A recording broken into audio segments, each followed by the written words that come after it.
Papa Likunzi RTVH. Wewe ni wikala muchanga chansa. Alléluia.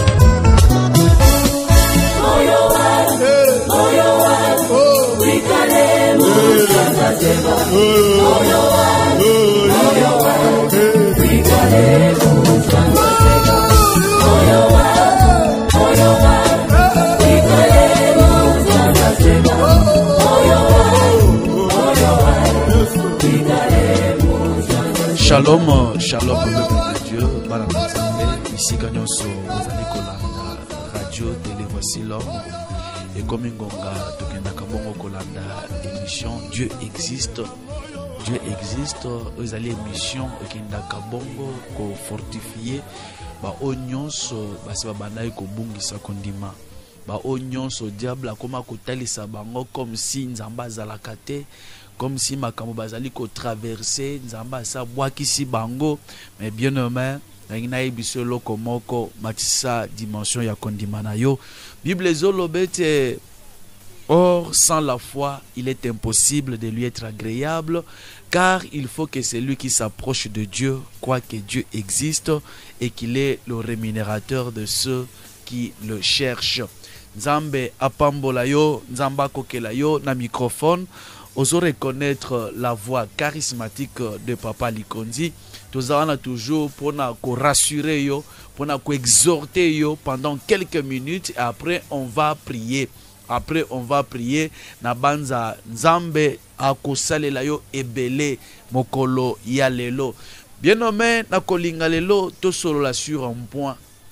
Ya koloba que yo na vie na yo faut ça la combo. Il faut ça la combo. Place bande kunayo ba resisa te yo faut resir. Place ba mususu ba longa te yo faut olonga. Yo faut longa. Soki na famille na bino baloba kete na famille o mwasi ako bala te yo faut bal. Parce que vous êtes différents na bango, vous êtes différentes na bango. Soki baloba kete na libota oyo mutu akotombola motu azate. Bien nommé, je te dis que yo il faut tomber la moutou. Ce qui baloba kete na famille boko tongate boko sima mbongo te boko kende mosika te boko sala ba. Bien nommé, je te dis que toi tu es différent des autres. Il faut aussi la exception ya libota. Même dans mokili baloba kete, il n'y a pas de règle sans exception. Yo faut ça la exception ya libota na yo. Tout commence par la foi. Yo moko nano ondima, yo moko otelema, yo moko osala kombo. Sans plus tarder na kolinga tozonga na Bible, tokende kotanga quelques deux passages. Après bien aimé na koyebiso malobami balemisato et on va prier. Je suis convaincu que le Dieu que nous servons, le Dieu de Voici l'homme, le Dieu de la communauté Aseka, Nzambe wana akoyeba bongo na kopambola yo ebele, nzambe wana akoyeba bongo na kosalela yo ebele. Nous sommes dans le livre de Ruth chapitre 4 tobana na verset 9 tokitamuke et après toyeba na kosolola. Bible ezolo baboui. Alors Boaz dit aux anciens et à tout le peuple: vous êtes témoins aujourd'hui que j'ai acquis de la main de Naomi tout ce qui appartenait à Elimelech, à Akijlon et à Maclon. Wana Boaz mtazolo ba lelo botalanga nazwi nyonso zaki pa boa pa Naomi. Naomi ango nani eza mama moko azaki na mobali na ye na kombo ya Elimelech balongwa Bethlehem balobi te biso tozokende Bethlehem nzaleza tokende mbangu toyi kuna na Moab bilea eza kuna balongwa na Bethlehem bake na Moab po bakende kolukelo kwa kolia. Tant bakoma kuna Elimelech akufa mobala Naomi bana nemi balepe bakufa bana wana pe babalaka na mboka wana Maclon na Kijlon babala moko abala Orpa moko abala Ruth bana wana mi bale bakufa na mboka wana. Sikon balobi Naomi abifuna zonga na mboka na nga nyonso na kina ngo na perdre mobali akufi bana bakufi na sigali maboko pamba, je dois rentrer bana basi bozonga na mabota na bino, je n'ai plus rien à vous donner. Mibale basi bakufi na zasu na makoki ese na mabota su mwana koma ajni pa obala bino ne alzonga abina zonga Orpa lobi maman merci Orpa zonga na ye. Mais Ruth alobate ngana kotika yo te Naomi nzambe na yo kozala nzambe na nga mama bokilo esika bakokunda yo nde bakokunda ngai nde azongane na mboka Bethlehem kuna pe Ruth akenda abeta pe liba kwa kutana na Boaz orinzoka Boaz o nde azalaki proche parent ya bato bakufaki wana bawei asali azaki na droit ya rachat likolo ya Ruth nde a récupéraki Ruth lokola mwasi andeko na ye asisite o ezalaki postérité ya mowei nde place to bandi kotanga nde Boaz azolobete lelo boza ba témoin ndenge na zui biloko nyonso ezalaki epa bawei epa mwasi ya mowei mama ya bato bakufu bawei pe nazo récupéré na mwana na mwasi na bango mwasi ya mowei bino pe bomonde na zui pe Ruth na maboko ya Naomi et que je me suis également acquis pour femme Ruth la Moabite de place de na verset 10 femme de Maclon pour élever le nom du défunt dans son héritage et afin que le nom du défunt ne soit point retranché d'entre ses frères et de la porte de son lieu. Vous en êtes témoins aujourd'hui. Tout le peuple qui était à la porte et les anciens dirent, nous en sommes témoins, que l'Éternel rende la femme qui entre dans ta maison semblable à Rachel et à Léa, qui toutes les deux ont bâti la maison d'Israël. Manifeste ta force dans Ephrata et fais-toi un nom dans Bethléem. Paragraphe à sous manifeste ta force dans Ephrata et fais-toi un nom dans Bethléem. Sous thème nazoloba manifeste ta force dans ta famille et fais-toi un nom. Manifeste ta force et fais-toi un nom. Bien aimé, tant qu'on a zo médité liloba nanzambe. Boaz, ils ont déjà un nom. Quand on parle de Boaz, c'était déjà un Richard, Azana Mbongo Ebele. Sotangi, Lisolo, Yarutu, Bande, il avait beaucoup d'argent. Il avait des plantations. Azaki na biloko Ebele, ba serviteur Ebele, c'est déjà un nom. Boaz, c'est déjà Moutambon. Mais awa, bazolo banaye manifeste ta force en Ephrata et fais-toi un nom dans Bethléem. Or, à Bethléem, il était parmi les riches. Il était parmi les plus considérés en Bokawan. Mais quel est son nom qu'il doit encore faire? Amisa la combo. A manifester sous Makasi la force, à sala sous combo. Des places vraiment à Vandela qui peut méditer. Et longona yo, to partageant le lot. Bien nommé, manifeste ta force et fais-toi un nom. Peut-être la famille n'a déjà un combo. Grand frère. Vous avez déjà un combo, yaya na biso. Yaya na biso. Vous avez déjà un combo, babenge la kayo. Ya David, ils ont un combo déjà bayebiyo. Mais quand on parle manifeste ta force, il s'agit de quel nom? Obazo loba nandeko oyo Boaz a manifesté force pe amisa la combo parce qu'il était déjà quelqu'un qui référence namboka wana, il avait déjà beaucoup d'argent. Tant on a zo médité na comprendre le lokomoko bien nommé dans le Seigneur. Combo bazo loba na ye. Eza lokola bazo loba na ye que ata Maclon akufa kitango abali Ruth. Yo lokolo zui Ruth, yo kokufa te. Au contraire, yo bota na Ruth wana. Bana ba comme ebele, o sala pe kombo. Ndenge, moi so akoti na ndaku na yo wana. Azala lokola Léa na Rachel, o basala Israël comme Israël. O babota les 12 tribus. Donc si manayo pe na moi so akoti na ndaku wana, bota bana, bota basi, bota mibali. Per référence ebima na libumu ya mwasi wana bakombo minene ebima na libumu ya mwasi akoti wana yo resir soki Maclon akufaki yo kokufa te soki bango basukaki na nzela yo kosuka na nzela te yo kende na libumu na yo postérité ebima. Oh, c'était prophétique. Bampako bazaki pena basakoli parce que so landi continuité so landi lisolo na libumu ya Ruth na libu mwa Boaz de Yesu Masi abimela na nzela wana. Ruth la Moabite tango baboti Obed, Obed aboti boy. Tina suka landa généalogie wana nde David abima na libomo wana. Nde Joseph abimela wana, Joseph papa la Jésus dans la chair. Donc Yesu abimé na lignée ya Boaz. Ne bazolo ba fais-toi un nom, manifeste ta force. Ce qui bato ba kufa, mais yo kufa te. Ce qui Maclon en épousant Ruth, akendako akufa tika kombo te, yo okotika kombo. Yo na libumu na yo wana bani fo babima. Yo fo bote belé, yo fo tika postérité. Place bango basuka ki yo kosuka te, yo kende jusqu'au delà. Je voulais dire quelque chose à quelqu'un. Bien nommé dans le Seigneur. Ce qui n'a famille na bino, bato bakenda ka liboso te, yo fo kende liboso. Ce qui n'a famille na bino, bato ba resi sakate, yo fo resi. Na famille na bino, mariage ekota te, ozala mutu a liboso, okota sa mariage na kacha libota oy. Basi ba lobo, mabala na bino ba hypothèque, bateka mabala na bilima, famille oyo, mutu asa abala ta libala ta ya 5 minutes bo azate. Libala malonga boy azate. Mais yo, bien-aimé dans le Seigneur, toi qui me suis en ce moment, yo faut osa la exploit, yo faut osa la osa l'exception ya famille nabino. Maclon abali Ruth akufi.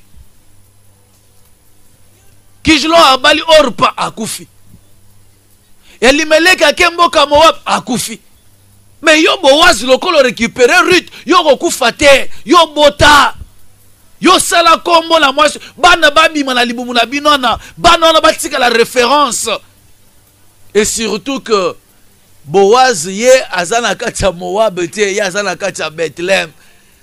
Bien-aimé dans le Seigneur, yo lokolo zakati na nkolo ata na famille na bino échec ezalaka yango nde koma ko caractériser famille na bino yo kokufa te yo échec ezate yo faut réussir parce que tu es avec Jésus, tu as Jésus en toi. Yesu avandika tina yo, ondimela nzambe na banzambe, ondimela nzambe atombolaka, ondimela nzambe oya bikisaka, ondimela nzambe oya pambolaka, ondimela nzambe alongolaka kufa na nzoto ya bato, ondimela nzambe oyo ataka basi na libumu ya mwasi ekomba, ataka bana na libumu ya mwasi ekomba.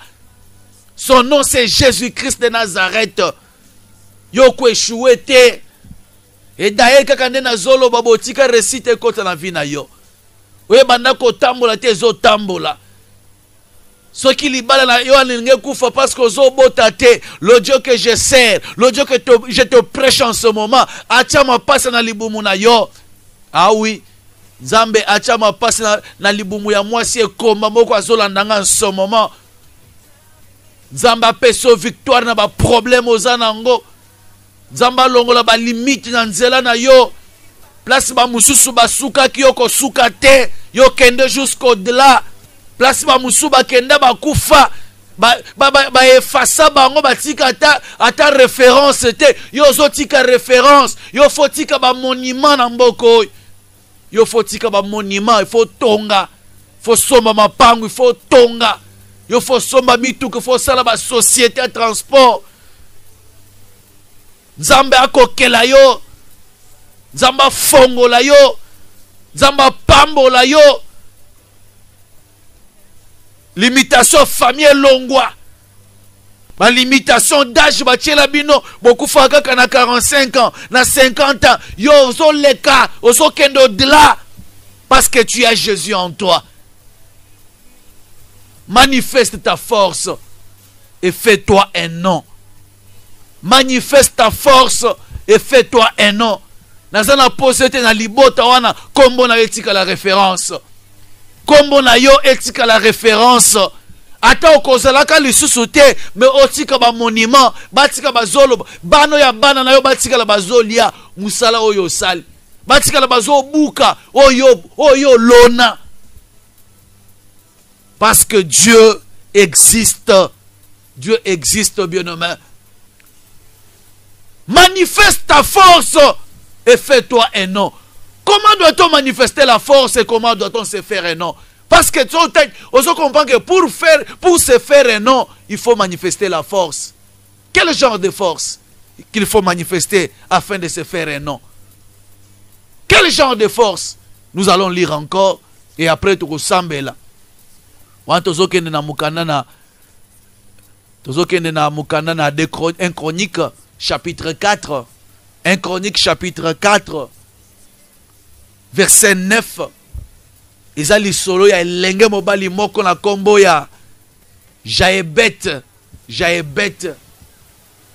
mwana mobali oyo kombo ne Jaebet. Bible zoloba Jaebet était plus considéré que ses frères. Azalaki plus considéré que ses frères. Bien-aimé tika yebisa yo tokobota mebele famille moko bokobota mata 20 na kati ya libota moko me bino nyonso bokozala na étoile ndenge moko te.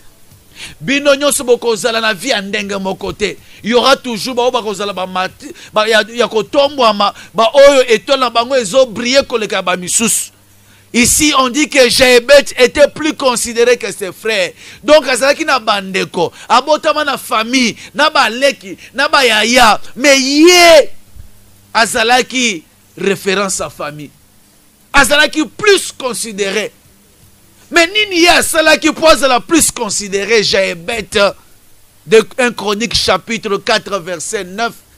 Jaebet nini azalaki pose la plus considéré que ses frères. Et qui est Jaebet? Nous continuons la lecture.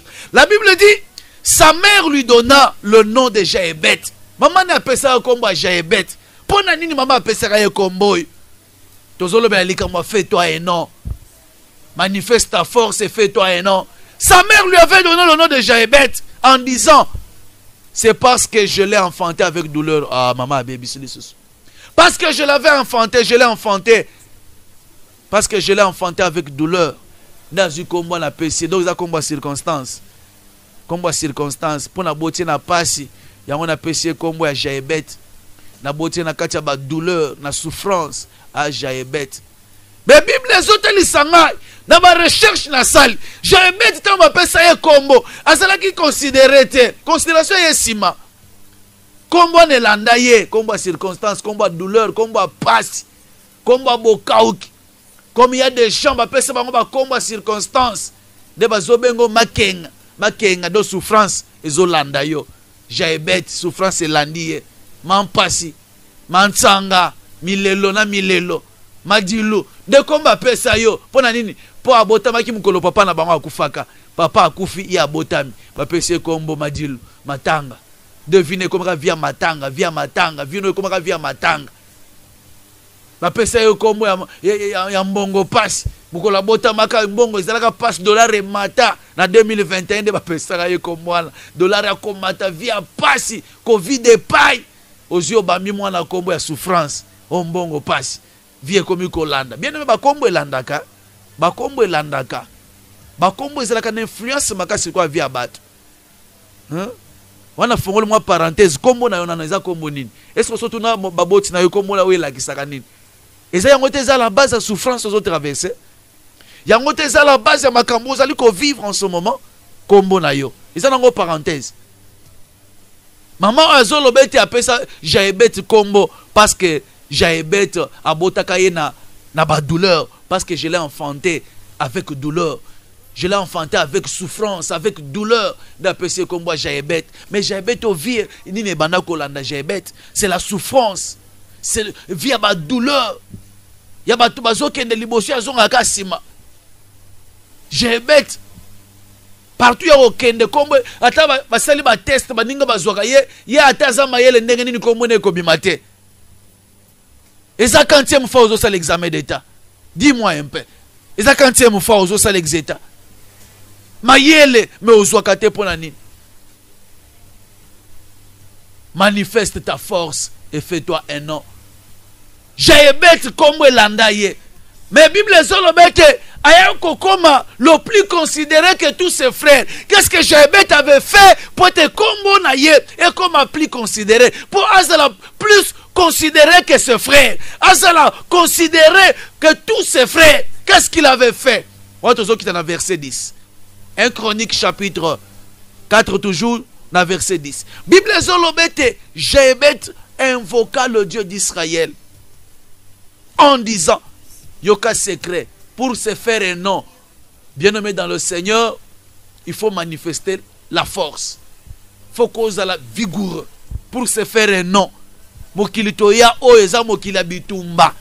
Et le combat que nous avons, c'est un combat spirituel. Oh papa Nabiso François Moutomboate, enseignement moko azolo beta tozana monde à compétition. Pour se faire un nom, il faut bunda. Tozana monde à compétition. Kozonga simatendeko. Et biso, bitumba na biso, c'est dans la prière. La Bible dit, Jaébet invoqua le Dieu d'Israël. Bien-aimé, tu veux faire un nom. Tu veux te faire un nom. Il faut lutter. Il faut manifester sa force. Il faut bunda. Nakatia prier. Il faut zonga la mabonde. Il faut louke longi na nzambe. Jaébet invoqua le Dieu d'Israël. Awazo manifester force. Ba jeune prière. Kola la libanda. Ba jeune. Kokila bilia. Yo soana kaka pokombo yo. Ezolanda ngai, souffrance yo, ba douleur ezolanda ngai. Il invoqua le Dieu d'Israël en disant, yo ka prière à Jaébet, si tu me bénis, ce qui au pambolingai, et tu étends mes limites.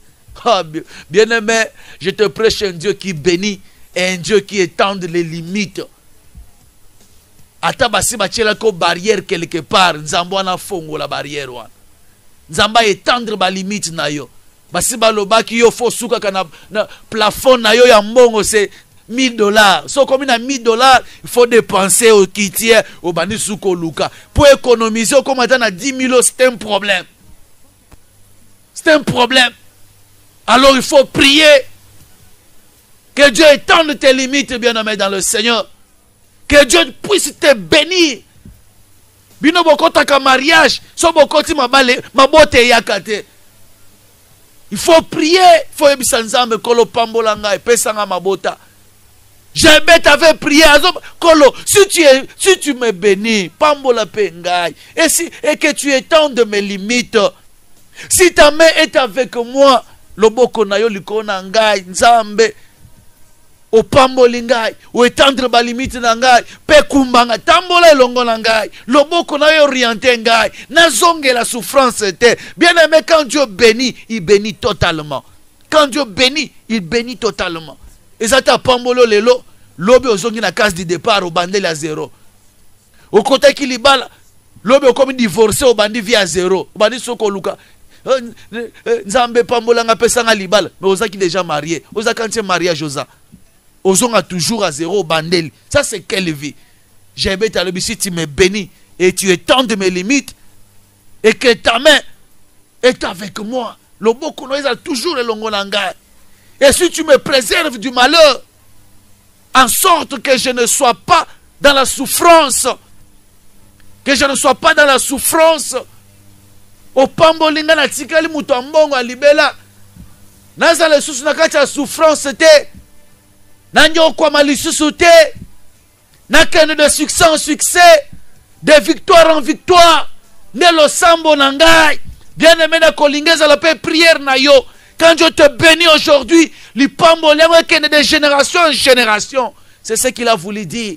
L'ipambole kende de génération en génération. Place baboti nanga ba échouaki, nana échoué te. Soki baboti nanga ba tonga te, nana tonga. Soki ba somba mituka te, nana somba mituka. Soki ba sala ba voyage à minen te, nana sala ba voyage à minen. Voilà la prière qu'il faut faire. Oh Jaébet asali. Pour conclure, bien aimé, paragraphe asuka. So tangi Bible, nakati passage batie ba suspension, point de suspension, pour dire que ce monsieur avait prié. Et ça na makambo yebisa ka nzambe. Na yebite yo lelo ko yebisa nzambe nini pour na vie na yo. Okoyebise nini pour na venir ya bana na yo. Okoyebise nini pour na venir ya libota na yo. Et la Bible dit toujours, dans verset 10, il y a 1 Chronique chapitre 4, et Dieu accorda ce qu'il avait demandé. Nzambe akokisi apesi Jebet onyonso asengaki ye. Jebet asengaki lipamboli, nzamba pambolaki ye. Jebet asengi nzamba longola ba limite ba blocage, nzamba longoli blocage. Jebet alebi nzambe loboko no ezali kona ngai, loboko na nzambe tambolaka na Jebet. Nzambe o preserver ngana ba malheur, nzambe alongola ba malheur makamo makasi likolo ya Jebet. Et puis, de sorte que Nazala sous la souffrance, c'était que je ne sois pas dans la souffrance. Nzamba longola ka souffrance na vie à Jebet. Tikete nzambo tozote ayo. Apesa yo nyonso yo zoluka. Et Dieu lui accorda ce qu'il avait demandé. Que Dieu t'accorde o nyonso za posa motema na yo. Nzamba répondre yo bien-aimé dans le Seigneur. Nzamba pesa nyonso oyo zoluka. Na ebite ozoluka nini? Stérile yamba mabota. Yamba bana. Oza blocage longo na nzela na yo. Chômeur nzamba peso mosala malonga. Blocage longwa, sécheresse longwa la vie na yo, limitation d'âge longwa, limitation financière longwa, onyo so basiba imposa ki a sogne, ouais c'est l'attaque yo, ba douleur, ba souffrance, ouais c'est enveloppé ki yo, et longwa la combo na Jésus, et c'est là au nom puissant de Jésus, koufa et longwa, so beaucoup fa qu'avant l'âge, kaka lelo, yo kendo de là, yo onuna, yo nuna osimba nzete okende liboso makamaka selongo na parcours na yo stérilité longo na nzela na yo et cela au nom de Jésus-Christ de Nazareth. Nzamba pambola yo na oki déjà posa ko sambel telema likolo place aux bien nommés dans le Seigneur. Telema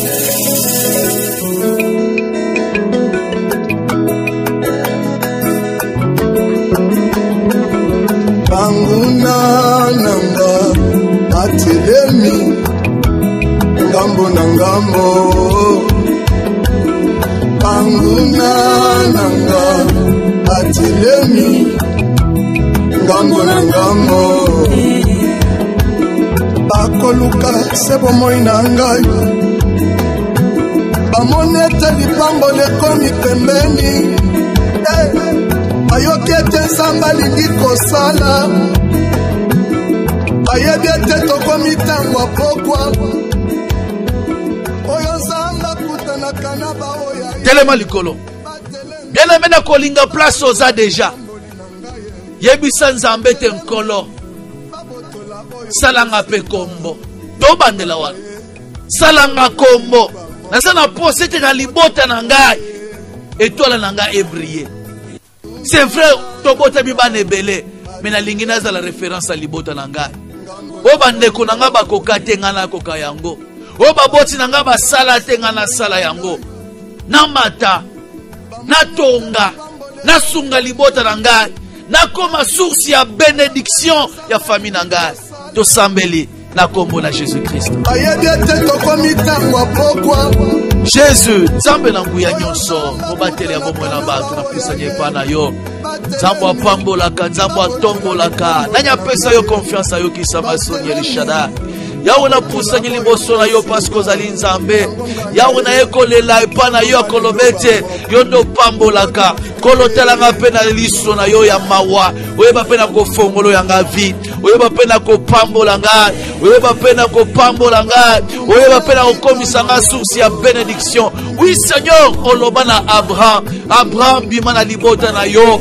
Bima na ndako tata na yo. Je ferai de ton nom grand. Na komisa kombo no monene. Na komisa kombo na yo monene. Je te bénirai. Kolo na fusa nyepa na yo. Pambola ngai. Pambola ngai. Fongola vie na ngai. Kombo na ngai comme référence na libota o. Yawe ndeko komisaka Abraham source ya bénédiction. Komisaka pe source ya bénédiction. Oh Jésus au bon vanité. Tu es le même hier, aujourd'hui éternellement. Mon Dieu, mon roi, comme il s'en appelle source à bénédiction, il y a l'imota nanga, comme il s'en appelle source à bénédiction, il y a l'imota nanga kolo, fambolanga pe kolo, fombolanga pe kolo, wemanako tambola te tambola, Seigneur, étoile nanga ébrillé na kati na limota o, étoile nanga ébrillé, oh Yahweh, étoile nanga ébrillé, mais c'est distingué na misusu, na kombo na Jésus, au nom puissant de Jésus. Yahweh, Yahweh, Loba limuti bikasa.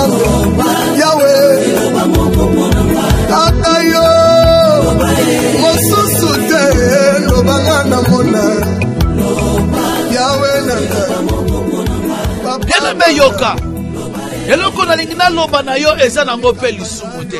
Kaka nzambe ye moko ne abimisa Abraham alobine nazo commission sur sa bénédiction. Pe akomisaka ye. Oya loba na ya lakai pa kokisaka yango. Tikete nzamba kokisa bilaka na vie na yo. Jaébet Bible zolobete, il était le plus considéré que tous ses frères. Bien aimé, c'est ma considération.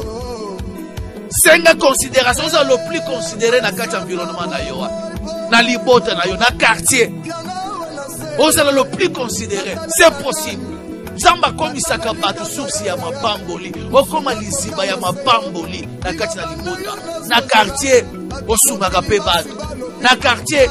Comme on a eu comme référence. Et pas ya papa Jean-Claude. Kuna soto keto koza solution. C'est possible avec ce Dieu. Kaka nenga komisaki Abraham source ya lipamboli.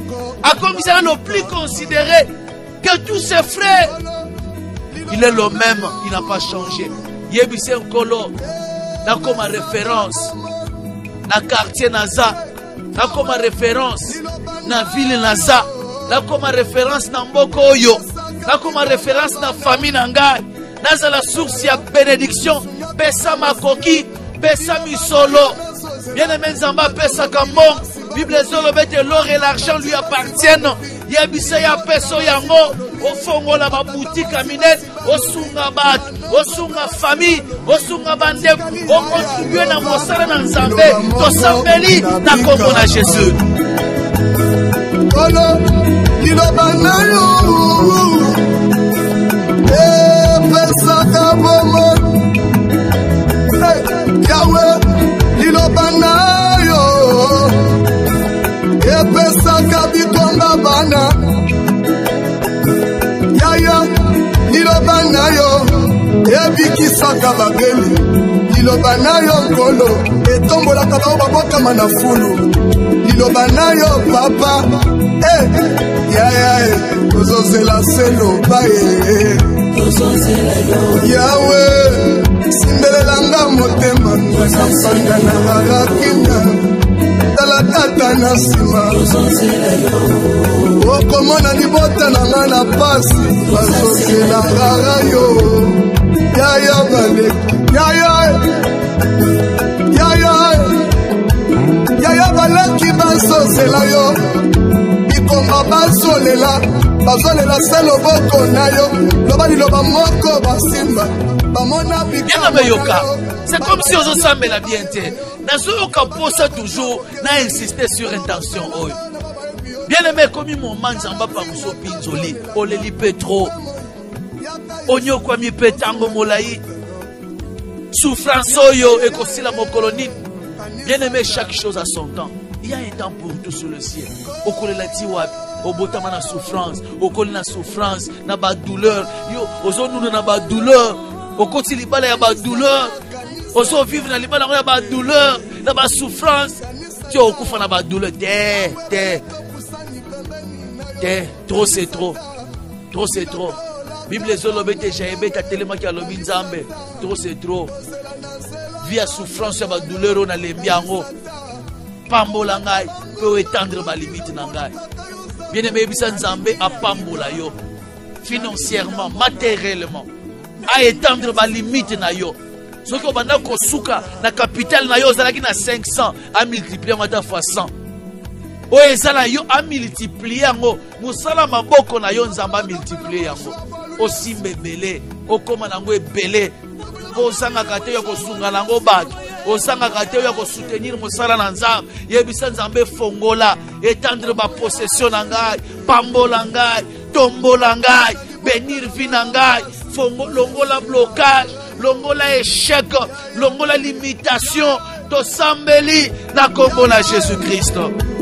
Yaya baleki bazozela yo, bikomba bazolela, bazolela se loboko na yo, loba liloba moko basimba, bamona bikamwa na yo, bayebi yo te bayeba yo, yolobaki okotia bokeseni, na babaselaka yo na bayebi yo te, talatina tokolelaka kutu mpe moi.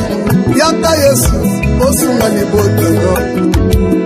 Yaka yaya anisata.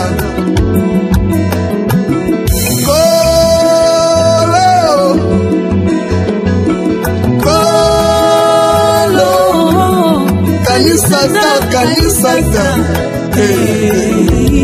kanisa ta tango ebele topusani pembeni na yo kanisa ta bilaka olakaka na yawe kanisa ta ozela na zela kakaka yo kanisa ta. Seigneur Dieu Tout-Puissant, mon Dieu, mon roi, le Seigneur de Seigneurs, étends mes limites, Seigneur notre Dieu. Pambolanga kolona bomo inaseko, pambolanga libanga la bileko, matériellement, financièrement, Yahweh pambola, na sala pe kombo, na fongwama, étendre ma limite nanga, blocage longo liboso nanga, échec longo la parcours nanga, na ba étude ya bana nanga, Yahweh telema, Yahweh sala, Yahweh pambola, Yahweh fongola, Yahweh tombola.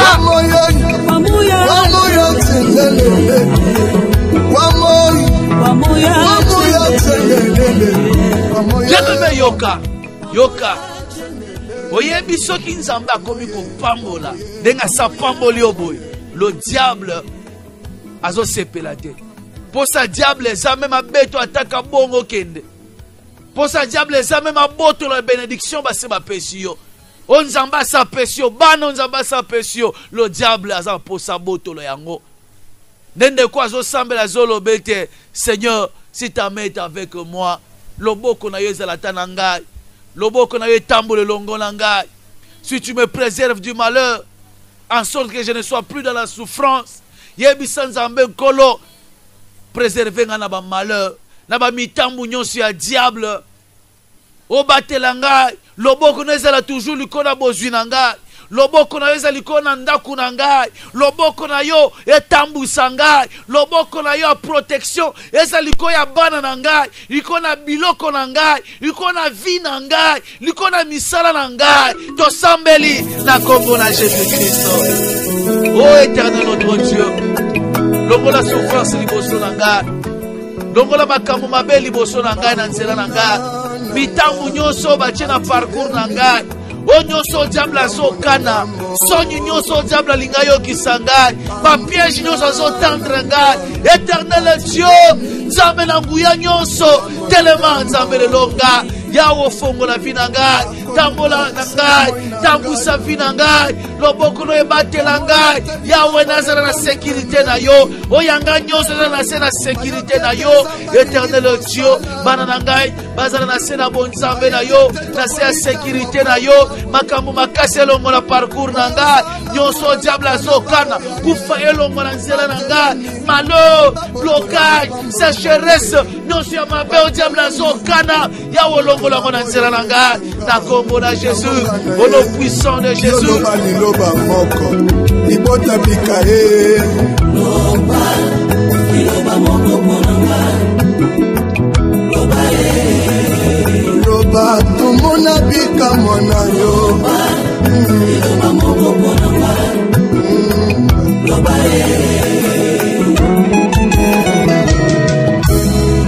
Sangolo lobaka. Nana kotelema.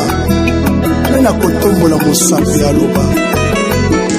Oya kwa libo monanga. Na yabi mosusu tekaka yo. Sambe nanga yo. Bien aimé tous ceux qui étaient vers la fin. D'accord, libo telema. Oya sindi bo monanga. Telema.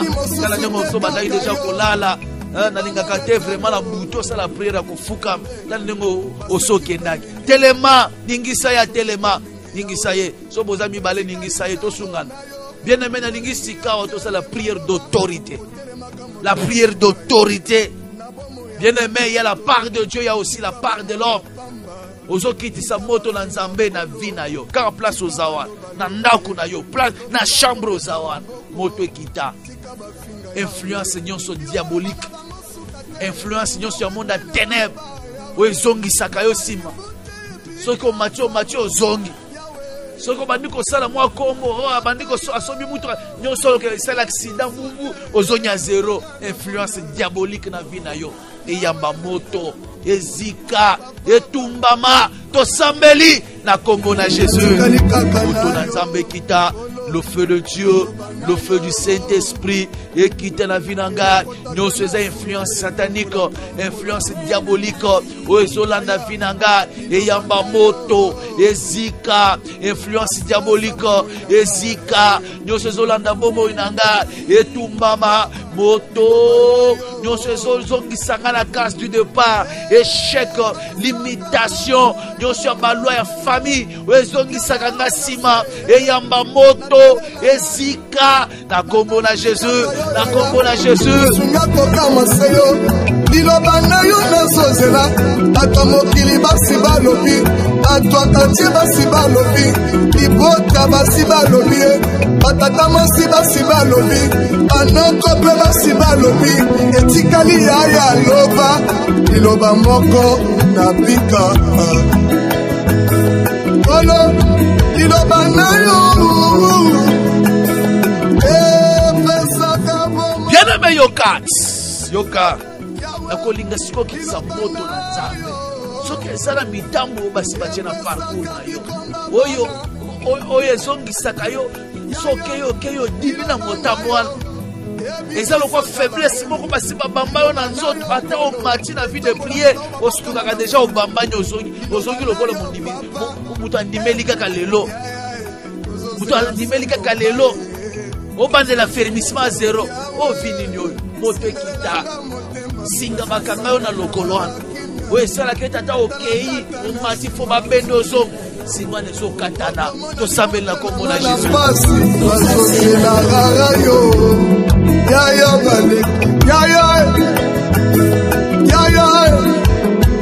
Yaya balaki basosela yo bikomba basolela bazolela se loboko na yo loba liloba moko basimba bamona bikamwa na yo bayebi yo te bayeba yo yolobaki okotia bokeseni na babaselaka yo na babayebi yo te ekitaka basinga famille basinga blocage basinga pauvreté basinga échec ya limitation nyonso baimposa meme na ndako ya libala sambali ya mota te moto ekite panza basinga famille bakondamnation ya famille eyamba moto esika etumbama na kombo na Jésus esika epanzana au puissant de Jésus moto ekita moto etumba limitation nyonso ya famille condamnation ya famille etumba besika dans le puissant de Jésus na kombo na Jésus na kombo na Jésus ezalaka zaka soni obasi balatisa ngai elamba mwindo basipika ngai eyamba moto nyonso etufaka etwale na ngai etumbama na kombo na Jésus na kombo na Jésus le feu de Dieu le feu de Dieu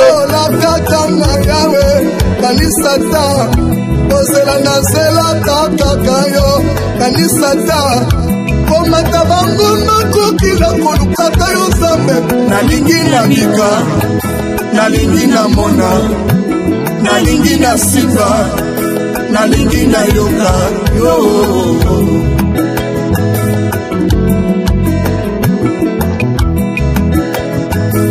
babula bakapela mwisho wa Yesu babula bakapela mwisho wa Yesu wa moya chendelele Wamoya chendelele Wamoya chendelele Wamoya chendelele Wamoya chendelele Wamoya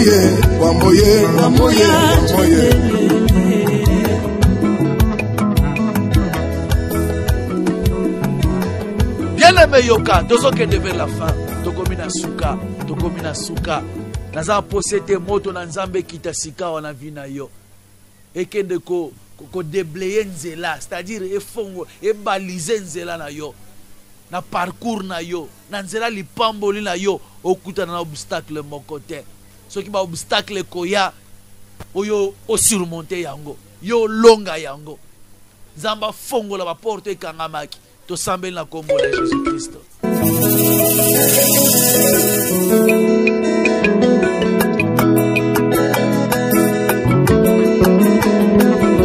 Banguna nanga ngambo anguna nanga atilemi ngambo na ngambo bakoluka se bomoi na ngai bamoni ete lipambo lekomi pembeni bayoki ete nzambe alingi kosala bayebi ete tokomi ntango apokwa oyo nzambe akutanaka na baoya ye batelemi babotola lipamboli na ngai batelemi babotola oyo pesinga yango nga na ye yoloba liloba moko libota bika ye loba liloba moko monanga loba ye loba tomona bika mwana yo. Que Dieu te bénisse bien, mais tokomi na suka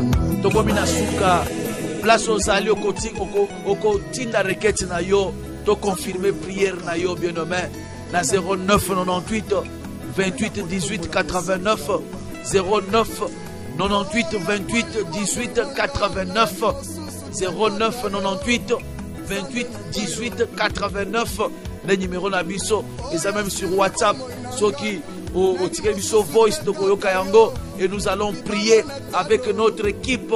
On va prier pour toi. Na banza nzambo yo oya bengi biso na mosala o akoyokisa biso sonyite akosalela yo ebele nzamba pambola bino biso subozo landa biso biso bo sambele na biso kolo akokela bino tolobi 09 98 28 18 89 09 98 28 18 89. Benga bien-aimé dans le Seigneur. Équipe Nabi chez Azo Yamba. Bazo sambe la pona yo. Tika voice na yo. Na WhatsApp. Dozo Yamba. Peut dozo sambe la pona yo. Nzambe apamole au place aux ali. Péo Nzamba tu as à cœur pour soutenir cette émission. N'hésite pas bien-aimé dans le Seigneur. Soutenir. Bien-aimé Moussala O. Les apona yo. Au Fongwama. Si Dieu te met à cœur. Bien-aimé Nengo Landelo Sambo. Nzamba binga fona soutenir Moussala Nankolo. Bien-aimé pour hésiter. Benga biso. Yebisa biso. En quoi tu seras capable ya kosala nino kosala pour musalo avancer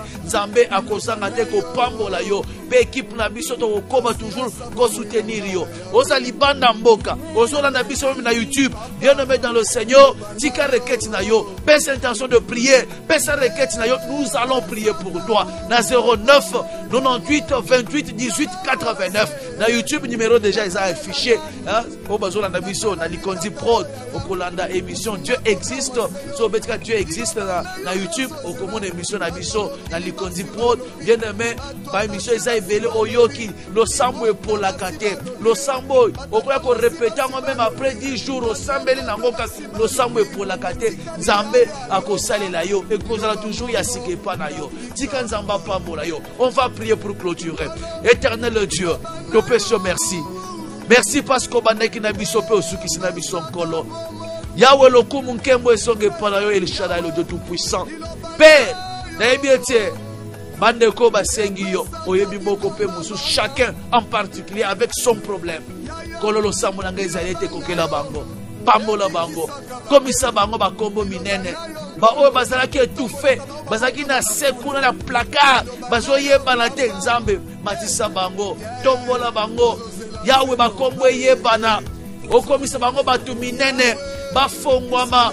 Ba oyo bazana mabota bazobota te, Yahweh bafongwama babota basi babota mibali. Bisika ba mususu bakoka te bango bakoka. O baboti na bango basala te bango basala. Continuité et sala. Et c'est là au nom puissant de Jésus. N'a quoi il s'échec, blocage, limitation d'âge, limitation financière, puissance union sur mon lili, influence sur mon ténèbres, n'a bébi siango, n'a détruire yango, au nom puissant de Jésus. N'a pas moli bango, va fuluka, fongo ma place aux ailes, mata, bonga, bota basi, bota mibal, balali malonga. Ça la référence à l'ibota rabino. Na kombo na Yesu na bonde liboy.